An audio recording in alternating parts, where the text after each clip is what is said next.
Pinaigting ng lokal na pulisya sa lungsod ang kampanya laban sa mga wanted persons na nagresulta sa pagkakadakip ng 3 sa magkahiwalay na lugar ng bayang ito kamakalwa.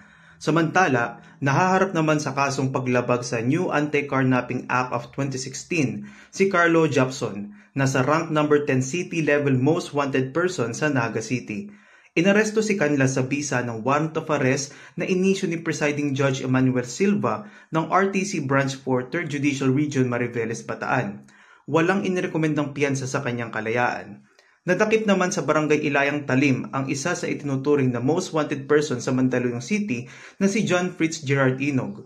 Inaresto siya sa bisa ng warrant of arrest na inisyu ni Ermin J. Ernest Luis R. Miguel, Presiding Judge ng RTC Branch 281, National Capital Judicial Region, Mandaluyong City, at may inirekomendang piyansa na 240,000 pesos sa kasong paglabag sa RA 9165. Nahaharap sa kasong paglabag sa New Anti-Carnapping Act of 2016 si Carlo Jobson, rank number 10 city level most wanted person sa Naga City. Nagbibisikleta pa si Jobson nang arestuhin sa Barangay Ibabang Iyam dakong alas 4 ng hapon sa bisa ng warrant of arrest na inisyu ni Presiding Judge Helen Cabinyan Magampo Maberit ng RTC Branch 4, 4th Judicial Region, Lucena City.